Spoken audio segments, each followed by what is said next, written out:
So anyway, congratulations on being Mayor Pro Tem last night, man. I think that's great. And I'd like to just hear a little bit about your vision. I thought it was kind of interesting when you were talking about that right before, talking about needing a vision for the city. Yeah. You were talking more specifically about housing and how to bridge it together. But I know that I've had some conversations with you in the past, and that really extends a little bit beyond just housing. So Yeah. I think that's something that I'd like to hear a little bit more about, if you don't mind sharing. Certainly, man. I appreciate the congratulations. And, really, I'm just excited about where the city is. Being born and raised from here, it's just great opportunity to continue to be in office to help. But more importantly now as Mayor Pro Tem, really looking at how we can create a comprehensive plan for the whole city. And then for those that are outside, looking at us, geographically, we're right off 95, right off 64.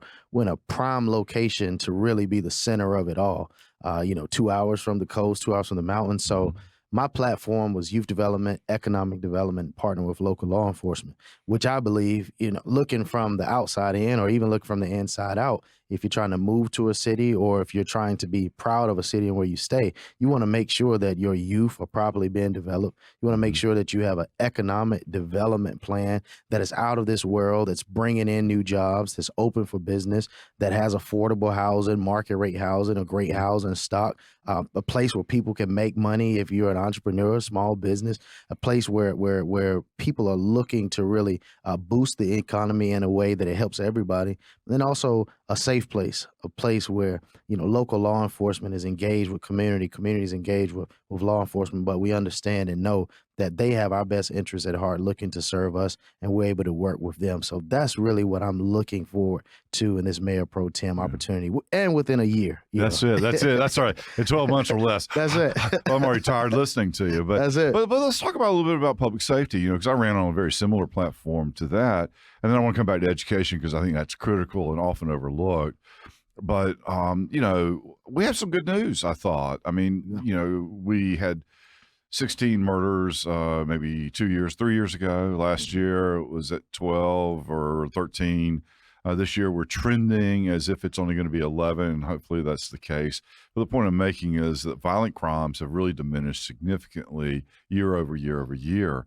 And I think that's been a testament to our new police chief. And I think it's been a testament to, an awareness by the council that this is an important issue. Not that anybody had to be told that, but I think we got serious about it as a group, as a team. And I think really have kind of put our money where our mouth is, particularly with the new technologies that were introduced. Yeah. And so I'm just excited about that. Now I know we have a long way to go. I mean, somebody, I'm surely when we get a Facebook post, it's going to be something along those lines. But but seriously, we're so much better off than where we have been. And we have a long way to go for sure. But I'm excited by the technologies. I'm excited by some of the initiatives that I'm seeing. Man, I'm grateful for the new chief. I think he's headed off to the right direction. He's still fairly new, but sometimes that's what it takes when you bring in somebody new that's trying to prove themselves. They're willing to go the extra mile. To really show that, hey, they care about what they do. They're willing to give their best. And I'm excited for the city of what we have right now. Yeah. And, you really can't talk about crime prevention, or public safety without talking about education, because it ties so closely to median household incomes and creating opportunities, particularly for our youth. And let's face it, our median household income here in Rocky Mount is not where it could be or should be. Yeah. And so I see that as one of our number one jobs as members of the council, as members of the leadership, is to try to find those opportunities. But I think it really starts with education. That's the singular thing that will level the playing field more than anything else. And I know that you've spent a lot of time working on that even before you became a council member. So I'll defer to you as being the subject matter expert, but what are you seeing, and what are you seeing that maybe the community can add to that would be of some benefit? Well, definitely not an expert in it, but what I found is just exposure.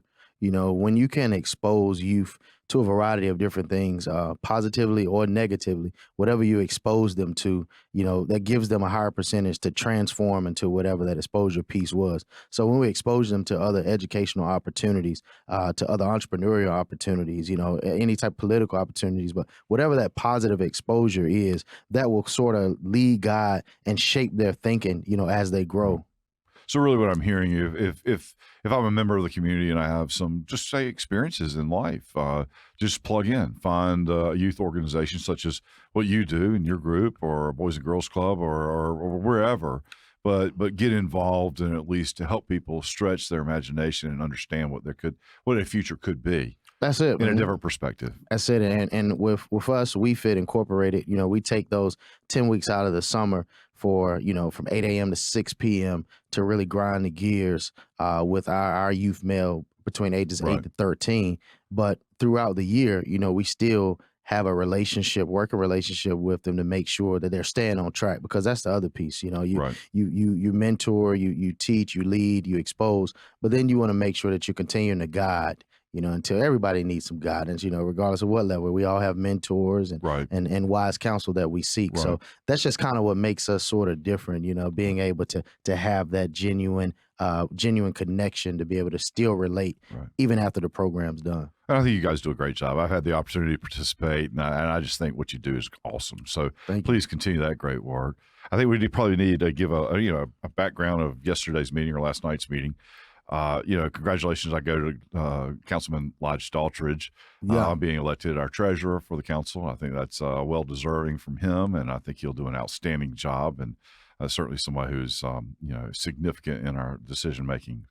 So let's talk about the Community Land Trust. It progressed a little bit last night. I thought there was a lot of good debate about it. I thought there were a lot of good questions that were asked, and so kind of what are your thoughts on that? And, let's kind of break down that conversation that occurred last night, because, again, a lot of good points. I don't think we really advanced it maybe as far as what the agenda was anticipating, but it did at least move on to a next level. Yeah, I think the only issue we have right now is our process of how we're making it happen. It's kind of we went to Asheville, to kind of look at a model, to look at how Asheville rolled it out, to put our eyes and lay our eyes on it. We spent the time there. We came back to present it to the community and say, hey, listen, this is what we're thinking of.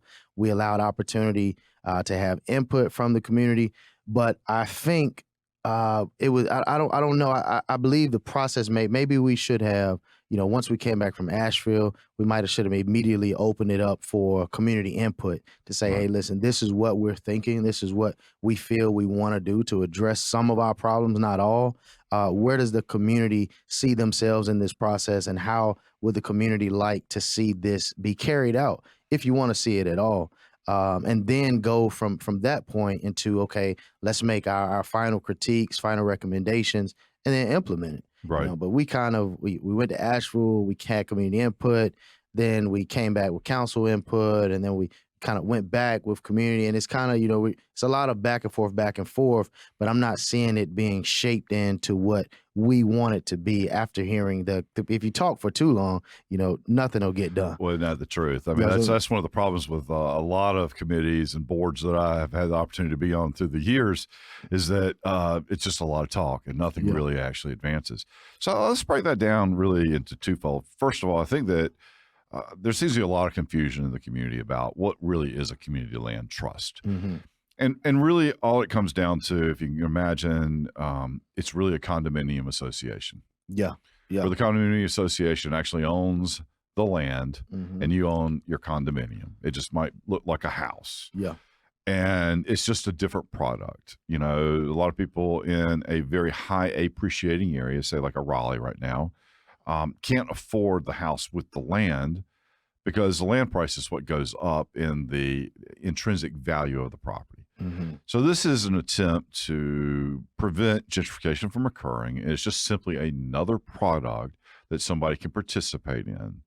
The other thing I think that we ought to make the distinguishment for those watching is that, it seems like we're kind of pushed this thing over the finish line really fast. And I think, and maybe you can correct me if I'm wrong, but I think a lot of that is that we have found I shouldn't say found, but our consulting team on this project has been able to identify maybe another $1 million plus for some programming that could fit with our community land trust, primarily identified for child daycare, which is one of the issues that most people cite about, particularly single women, not being able to enter into the job force. They just don't have child care. Yeah. So I'm just trying to set the table. Yeah. Yeah.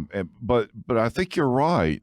Most people in the community just don't understand it. I don't know that there has been enough time for commentary Mm. for folks to really kind of get it. So what are you hearing as you're talking to people? I mean, we're talking to a lot of the same people, but we're talking to a lot of different people too. Yeah.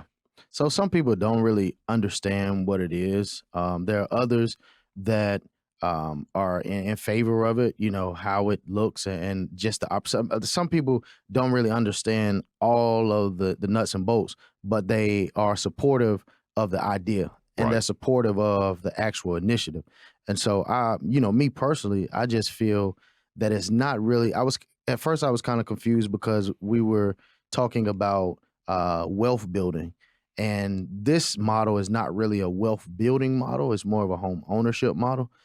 So, if it's going to be wealth building, I believe there are some other initiatives that we have already, looked at and seen actual be activated and implemented in Berkshire with what Hmm. Councilman Joyner has done there. But some of the additional resources that the land trust has, I believe those resources are fitting because they've done the research. I don't know, where the community is. It's a lot of, it's 50-50, Right. that's Right. that's Right. that's Right. what I'm getting. It's just half and half, and we're gonna have to get to the point where we just say, listen, in what way, if we want to do this, how do we want to do it? What do we want it to look like? We can't control the whole process, but what pieces do we want to tweak, Right. for us to be able to approve? And then we move forward with it. Because again, it's just one piece of the puzzle. This is a huge puzzle. That's right. you That's know, right. And it's just one product. it's That's just all it one is. And product. it doesn't fit That's it. everybody. One of the pushbacks I'm getting consistently is like, well, look, Sandy, I mean, property is cheap in Rocky Mount. I mean, so it's great that you own the property, but we're not really seeing great appreciation and don't understand why there would be a need for that. And Yeah. I think the other thing that people don't understand about it is that we're really, in this case, proposing that we funded $1 million, which would buy some houses, I suppose, or some land to develop.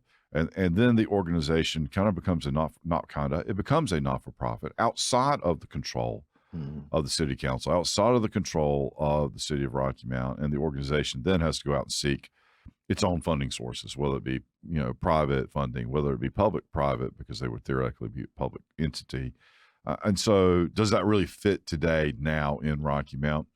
I'm hearing a lot of pushback on that. But at the same time, when is it ever going to be any cheaper? So, I can appreciate both sides of the angle. But I think it is safe to say that last night, what we did do is we authorized the city manager to go out and negotiate a contract and to put together a program and a plan to represent back to council Mhm. for approval as to whether or not we move forward with a community land trust in whatever form she puts together. Yeah. Yeah. And so anyway, I thought that was just kind of generally interesting. Yeah. And I thought it was pretty fair, I did too. for the most part, to be able to renegotiate, because you had a lot of pushback from the community about the actual price and about the actual funding, and that the financial piece was a problem. One thing I did like was how we heard last night, or in the meeting. I don't know how this is going to air, but how we heard in the meeting about some community coming saying, listen, if these are the available funds that you have to do this, is there a better way, a more efficient way we can use that funding to kind of get, a more efficient process or procedure out of what, we have to spend? So that was a great thing from the meeting to hear. Well, for that matter, I'm not sure that Berkshire model, we'll call it, which is really a modified community land trust of sorts, might not be a reasonable approach to deploy those kinds of capital, those kinds of monies. But that's a whole nother conversation for a whole Yeah. nother day. But I think it fits with what you were proposing, and I think what I'm hearing a lot of folks propose is we come up with that comprehensive plan as it relates to housing, as it relates to economic development, as it relates to new roads and things that will create opportunity for our residents. Mhm. I think that's all part of that whole plan. So Yeah. we all know this. We only have a finite amount of money to spend. It's just not infinite. Hmm. But I will say that I was very pleased that when it came down to the Community Land Trust, I felt like we as an entire council spoke really on issue-based. Yeah. There was very clear arguments. It was a debate based on an issue. and I thought that it came down to a reasonable compromise when it came forward, which was, all right, let's advance it one step further, Mhm. but let's, some people just didn't want to pull the trigger, and some people were kind of gung ho, but it was a reasonable compromise to kind of advance the ball. Yeah. And so I thought that that was a great outcome considering, the concerns on council. That's it. And I think that's the essence of politics and really being able to be in a democracy, being able to hear from the people and allow your decisions to be led from what you're hearing in the community, but then be able to work together and even being able to agree to disagree, to get to that common goal of saying, okay, I think this is an area where we can say we're hearing from the people and we're trying to put together the best product. Well, that's a great point. I mean, the governance is all about serving those that we represent, and everybody represents different segments of the population. At the end of the day, we're all in the same boat, and we've all got to make sure that it works for everybody at some level. That's it. So the other thing that came up for discussion, and I'd just love to hear your thoughts on this, the big discussion. I mean, it was a very long meeting last night, Yeah. a very long meeting, and a very long committee of the whole. But I think the action item was really the Branch Street location. There was a lot of conversation. And what came before is that typically we use home monies, HOME, which is really a HUD funding mechanism. Mhm. However, the city of Rocky Mount now is holding some of that in escrow because we have to reconcile with our county neighbors and partners in the home program. Yeah. And so the proposal was to continue on with funding as we have been doing historically, but just using it out of our general fund. Mhm. And so it looks like buying a house and essentially, not essentially, raising the house and then rebuilding it to specifications as appropriate. And that drew a lot of conversation. And just like the Community Land Trust, a lot of back and forth, a lot of back and forth. And so just what were your thoughts on that? Man, part of my thoughts were we've been here a long time, let's get it done. No doubt. But on a serious matter, I think, one thing that'll help the community is being more aware of understanding some of that, like you just explained, some of that HUD funding, some of those grant finances that we have that are in separate pots, and Right. we've got them allocated in separate places. But the community being able to, know what's available and know, the reasoning, the role, responsibility behind that allocation, I think that helps out with a lot, coming into council and allowing the community to provide feedback. Because again, they're speaking from a place of sometime not knowing, what you explained about it being HUD funded. Some people may not have known. All they know is it's on the agenda. We're voting on it tonight. It's a $160,000 project. This could be done another type of way, but they may not see the larger context of what's going on. So. Well, on that particular note, I mean, it was interesting. We had a number of people come up to speak from the public, really on that particular item. And what they were suggesting is that the house could have been rehabbed for, they said, $65,000, $70,000. Seemed to be about the range that I was hearing consistently. Yet the city staff indicated that we had made several bids for repair and that those numbers were coming in much, much, much higher. So, and I believe that that's true. I mean, I don't believe there's any manipulation to the bids that the city did, but it was curious to me that there would be such a large variance between, call it, estimates versus quotes that we were receiving. And so it would be interesting to see how if you kind of normalize that, what that would really, really, really, really look like. My guess is we're talking about different levels of repair.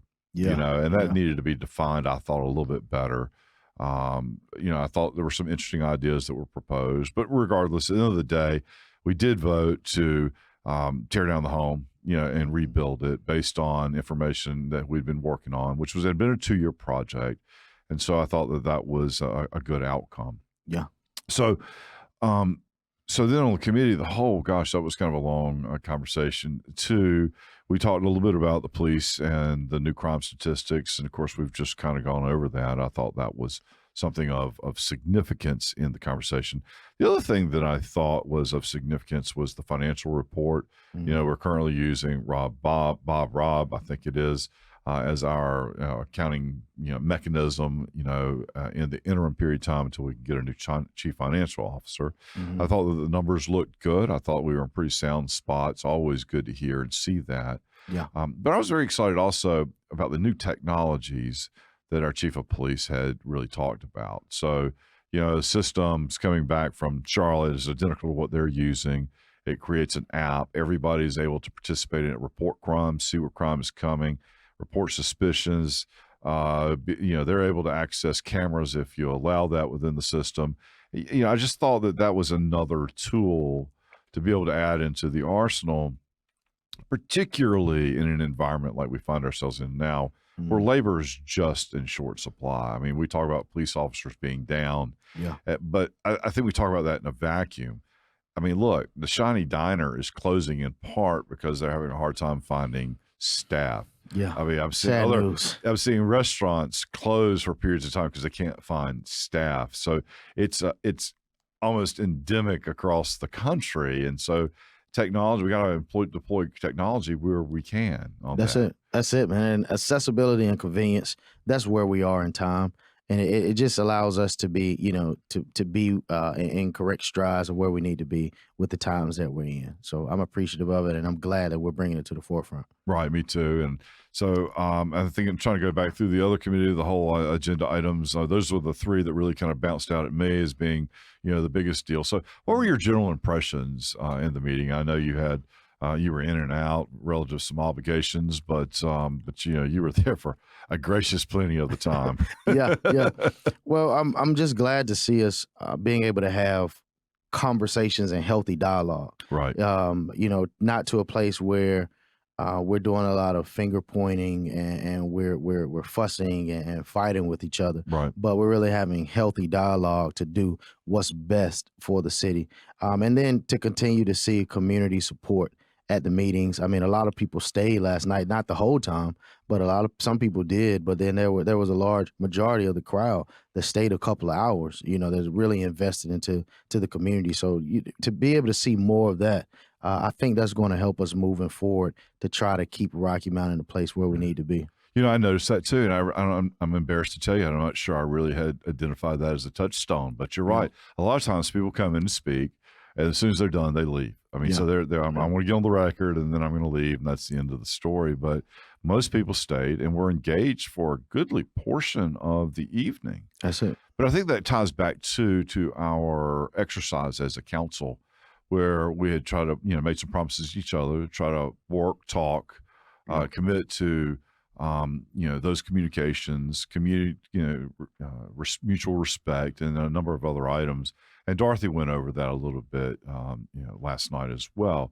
And I think that has had a tremendous impact in terms of our interpersonal relationships and ability to communicate. I don't know if you have any thoughts about that are different or maybe similar too. I think it's great. The team collaboration effort. In the mayor pro tem seat or in that role, for lack of better words, but in that role, being able to work with Dorothy, to schedule those quarterly, I think that'll be great, to be able to set a standard for, what will be a new, at least face look on council in the next few months, Right. Coming up soon here in May. So, being able to just set a standard of, hey, this is how we communicate, Right. this is how we work together. And this is going to be the standard for council, moving forward. I think that's awesome. And I think a lot of people don't understand that it's not as easy as you think to be able to communicate with one and the other, because we can't gather. Yeah.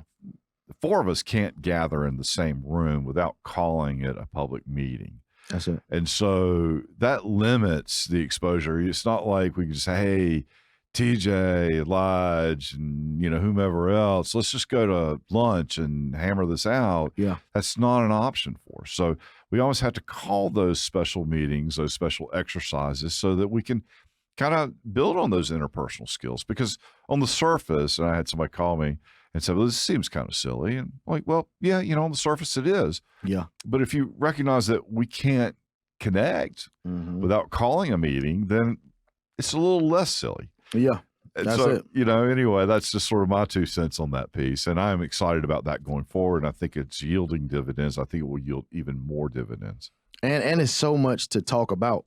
that we need to talk about before we get to the meeting. Right. So we're not there 5 hours. Amen to that. We can come in, we can still have the healthy dialogue that we had last night, but it could have been condensed had we had an opportunity to hash a lot of that out before the meeting. That's right. And I think the public will appreciate not hearing so much of what we can do behind closed doors if we could handle that behind closed doors and get to the meeting and say, listen, we've come here with all of our findings, with all of what we feel is pressing and precedent at the moment. Now we're going to get here and discuss that issue, and not some of the context conversation.